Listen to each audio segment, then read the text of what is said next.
Today, Scarface is treated like a sacred text of crime cinema. But when it came out in 1983, people didn't just dislike it, people walked out on it. Critics called it disgusting. The violence was too much. The movie was controversial before it even hit theaters. And here's the irony. This wasn't the first time Scarface caused a scandal, because the original Scarface also fought censors, got banned in places, and was condemned as one of the most vicious gangster films ever made when it came out in 1932. Same title, same outrage, 50 years apart. That's not a coincidence. That's a pattern. Welcome back to Real Stories with Teacher Eddie, where we talk about the truth behind the movies. And today's story is an analysis of Scarface, a movie that went from too violent, too vulgar, too much, to being considered one of the defining crime films of the modern era. But to understand why Scarface caused such a reaction, we've got to start with the first time Hollywood tried to release this story. Part 1. Scarface, 1932. The original Scarface came out in 1932, directed by Howard Hawks. Paul Muni stars as Tony Comante, a gangster patterned after Al Capone in that early explosive era of Hollywood crime films. Even in 1932, Scarface was considered extreme. There were censorship battles, restrictions, bans in multiple cities and states. The film was condemned by pro-censorship publications as brutal and demoralizing. Basically the 1932 version of Think of the Children. So when people talk about 1983 like it invented the controversy, no. This story was born controversial. And here's the part that makes the parallel almost uncanny. The 1932 Scarface didn't just face censorship. It actually warned audiences about itself before the movie even began. The film opens with a written prologue that basically apologizes for its own existence. It frames the story as a moral lesson, calling gang violence a shame of the nation, urging the public to recognize crime as a social disease that must be confronted. That's important because it tells us something very specific about how gangster films were perceived in 1932. They weren't just movies, they were seen as cultural threats. And when you jump ahead 50 years to 1983, you see the same exact argument reappear, just updated for a new era. Different decade, different crime, but the same fear.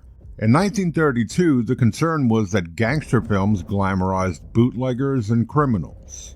In 1983, the concern was that Scarface glamorized drug dealers, cocaine culture, and violence. Same accusation, same anxiety, same movie title. That's not coincidence. That's history repeating itself. Which makes it even better when you realize why the remake happened. It wasn't a studio idea. It wasn't a committee decision. It started with Al Pacino himself. Part 2. Pacino starts the remake. Al Pacino stumbled into a screening of the 1932 Scarface in Los Angeles, and he was blown away.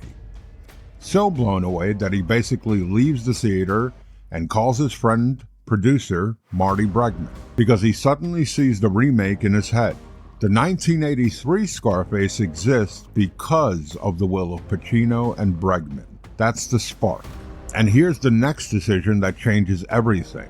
They don't want to make it a period piece. They want to modernize it. And the modern story they attach it to is one of the most politically charged moments in recent American history. Part 3. The Update. A New American Nightmare. Instead of Prohibition-era Chicago and bootlegging, the new Scarface becomes Miami, the cocaine era, and the explosion of the drug economy. And for that, they bring in Oliver Stone, who at the time was writing with a very raw connection to the material, and doing research directly in the world the film is being portrayed. Stone immersed himself with traffickers and dealers during the research phase.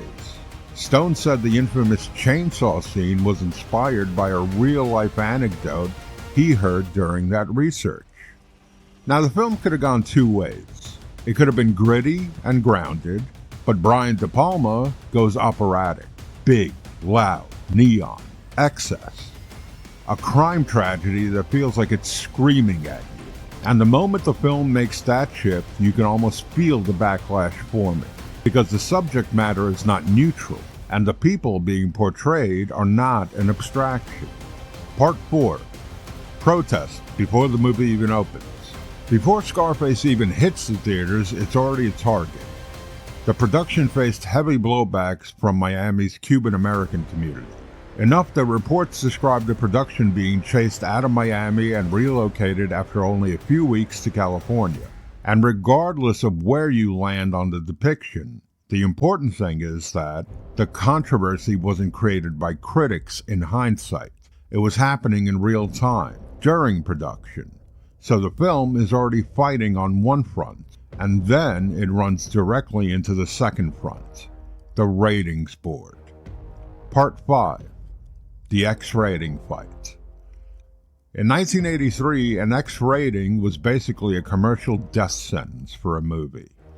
And according to reporting, the MPAA initially slapped Scarface with an X rating over its violence, forcing Brian De Palma into cuts and appeals to secure an R rating. So now we've got a perfect historical mirror. 1932, Scarface fights centers and bands. 1983, Scarface fights the MPAA and an X rating. Different systems, same cultural panic. And the irony is, by today's standards, a lot of what shocked people in 1983 would be considered tame compared to what shows up in prestige television now.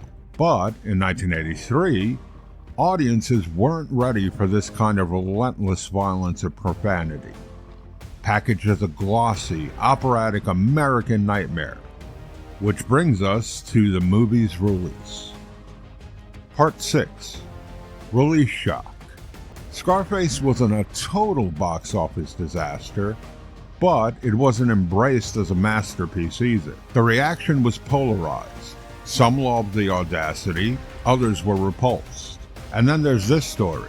Kurt Vonnegut, author of Slaughterhouse-Five, reportedly walked out during the chainsaw scene, muttering, "Too gory for me." And if you're thinking, wait, Vonnegut? Mr. Anti-War Human Suffering Dresden Firebombing? That guy? Yes. That's how intense the reaction could be in 1983. And Vonnegut wasn't alone.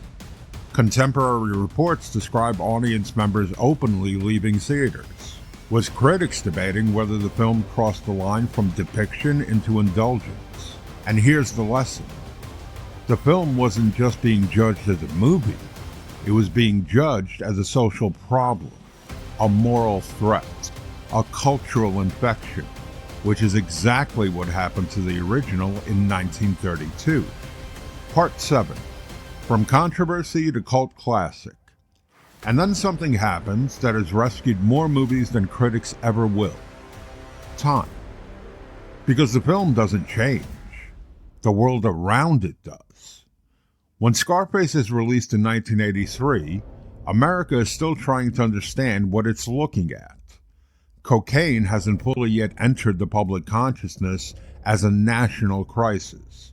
The drug war is just beginning to take shape. The social consequences, addiction, violence, money, power, are still abstract to a lot of people. So when audiences saw Scarface in 1983, many didn't read it as a reflection of reality. They saw it as excess. Too loud, too violent, too obscene, too much. But over time, something changes. The 1980s turn into the late 80s, then the 90s.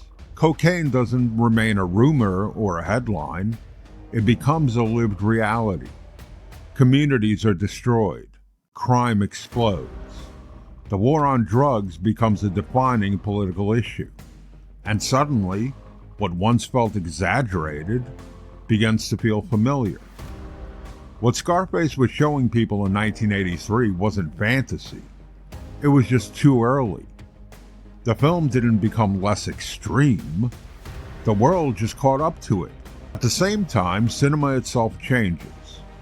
Audiences become more desensitized to violence. Movies push boundaries further. Cable television, home video, and eventually premium TV reshape how stories are told. What once shocked people becomes a part of the language of film. And Scarface, which once felt grotesque, starts to feel honest. Not moral, not comforting, but honest. And here's the key point. It wasn't the critics who rehabilitated Scarface. It wasn't awards bodies.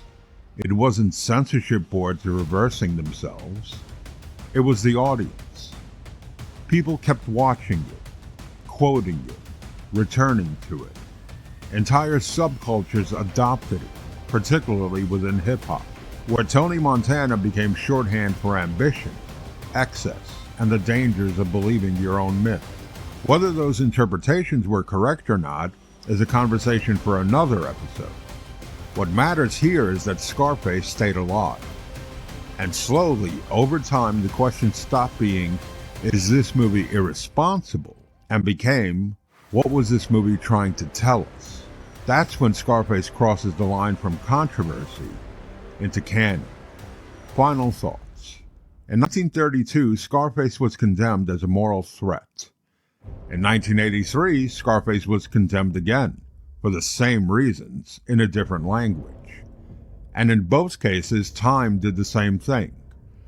It stripped away the panic, it revealed the context, and it allowed audiences, not institutions, to decide what the movie meant.